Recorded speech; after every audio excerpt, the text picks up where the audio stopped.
कि थोड़ा जिहा थोड़ा होर भी संदेह दूर कर दईए। कईयां दे मन च ख्याल है कि गुरु गोबिंद सिंह जी महाराज ने अपनी रचना गुरु ग्रंथ साहब जी महाराज के अंदर क्यों नहीं दर्ज की थी। तो अक्सर जो मैं दो चार कारण संगतां दे सामने रखदा हुंदा वो ये कि गुरु ग्रंथ साहब दे निरोल ब्रह्म की कथा ईश्वर की, लेकिन दसम ग्रंथ दे गुरु गोबिंद सिंह जी महाराज की अपनी कथा भी है। अब मैं अपनी कथा बखाना, तो ये अपनी कथा सारी इतिहासक वार्ता है। मेरा जन्म किथे होया, कदों होया, क्यों कर होया, फिर मैं किस तरीके नाल बचपना कटिया, फिर मैं किवें जंग लड़े, ते हर जंग दी बड़े तफसील दे सहित बचित्र नाटक दे च व्याख्या है। ये सारी गल इतिहासक हो जाती है, लेकिन गुरु ग्रंथ साहब जी महाराज निरोल ब्रह्म दी विचार ने इतिहासक पहलू दे कुछ खोज करोगे तो थानू लभणी नहीं कुछ। गुरु नानक देव जी का जन्म कदों होया, कित्थों होया, कुछ नहीं लिखिया गुरु ग्रंथ साहब दे। ये निरोल ब्रह्म दी विचार है। एक ते इस ख्याल नू मद्दे नजर रखदे होया साहिबां ने अपनी बाणी गुरु ग्रंथ साहब दे च नहीं चढ़ाई। गुरु ग्रंथ साहब दे च उस बाणी नू दर्ज न करन दा दो कारण मैनू दिसदे ने। एक तो साहिबां दी अपनी कथा, दूसरा महाराज ने संस्कृत दे धर्म ग्रंथां दा टीका कीता, उलथा कीता। दसम ग्रंथ का बहुत सारा हिस्सा वो है जिथे कलगीधर पातशाह आप कहते ने मेरे ख्याल नहीं ने, मैं तर्जमा किया, टीका किया। दसम कथा भागवत की पाखा करी बनाए, अवर बासना ना है प्रभ धर्म युद्ध के चाय।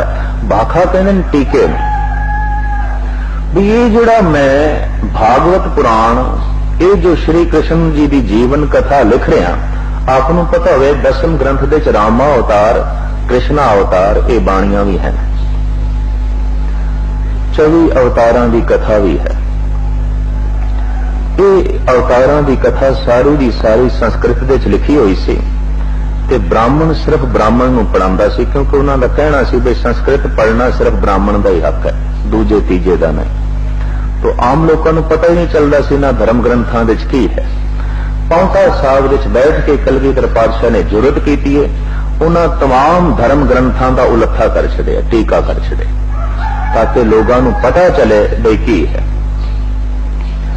और कई अज सियाणे पुरुष हैरान हो जाते हैं बई एक रामायण गुरु गोबिंद सिंह ने भी लिखी है, जबकि एक तुलसी ते वाल्मीकि दी ते है, पर एक रामायण गुरु गोबिंद सिंह जी की भी है। जिथे भागवत पुराण लिखा हुआ ऋषि वेद व्यास का है, पर गुरु गोबिंद सिंह जी का भी लिखा। पर साहब साफ कहते ने मेरे ख्याल में दसम कथा भागवत की पाखा करी बना। ये मैं टीका कीता, भाषा सरल कीता, जो संस्कृत के धर्म ग्रंथ सन। कृष्ण जी की जीवन कथा लिख के फिर कलगीधर पातशाह कहते मैं न गणेश प्रथम मनाहूं, किशन बिशन कब हूं नहीं ध्याऊं, कान सुने पहचान न तिनसो, लो लागी मोरी पग इनसो। कृष्ण का नाम तो मैं सुनिया पर मेरी कोई पहचान नहीं, तो ना पहचान करना चाहते। मैं कोई कृष्ण ते गणेश का पुजारी नहीं। ये लफ्ज आखण की गुरु गोबिंद सिंह जी को क्यों लोड़ पै गई? इस वास्ते भी चूंकि आप कृष्णा अवतार लिख रहे हैं तो भुलेखा ना पै जाए कि आप कृष्ण के पुजारी ने, भुलेखा ना पै। और आप दी ज्ञात वास्ते अर्ज करा, कईयां नूं भुलेखा भी पै गया। जैसे कि भगत चेला राम ने एक पुस्तक लिखी है मुरली महिमा, और असी घट तवज्जा देने हैं कि संसार किस ढंग नाल साडे बारे सोचदा। उस मुरली महिमा की भूमिका विच लिखिया गया भी गुरु गोबिंद सिंह जी महाराज ने अवतारां दा श्रेष्ठ अवतार श्री कृष्ण नूं मनिया।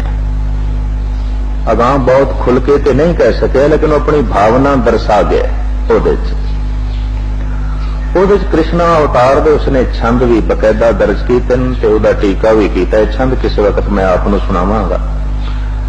सारी कृष्ण की कथा लिखण तो बाद कलगीधर पातशाह कहंदे मैं पुजारी नहीं, फिर क्यों लिख रहे हो? फिर ये सारे 24 अवतारां की कथा क्यों लिख रहे हो? दुनिया पता चले इन्हां दी कथा की है। बई नहीं गल क्यों दुनिया में पता चले कि ब्राह्मण कहता है ये विद्या ब्राह्मण तो इलावा होर किसी को हासिल करने का हक ही नहीं, तो बाकी दुनिया वांझी रह जाती बई की लिखे उन्होंने धर्म ग्रंथों च। एक महान मेहनत करके साहिबा ने फिर 10वें ग्रंथ विच ये बाणी उच्चारण की है, जिहदे 24 दे 24 अवतारां की कथा आ जाती है। पर 24 अवतारां की कथा तो पहले साहिबां की अपनी कथा भी है।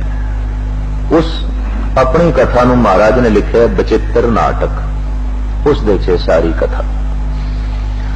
अकाल उस्तत दे च किसे राजे महाराजे की या अपनी कोई कथा नहीं। अकाल उस्तत सिर्फ अकाल की गल, रब की गल।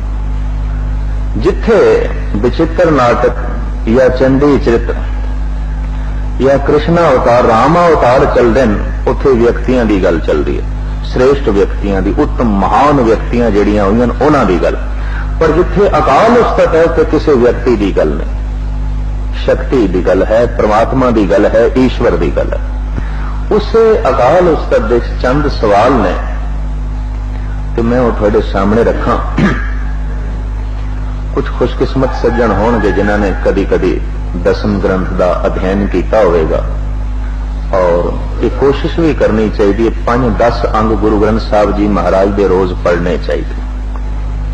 इतने दर्शन तो जरूर करने चाहिए ताकि साडा गुरुदेव नाल संबंध बनिया रहे, सतगुरु नाल संबंध बनिया रहे। तो जे असी दर्शन करने ही छड़ दिते, असी वाक लेना ही छड़ दिता, तो जैसे नवीं पनीरी अजकल कहती है सानू तो पता ही नहीं गुरु ने की आख्या, तो किधरे ऐसा कारण ना बन जाए।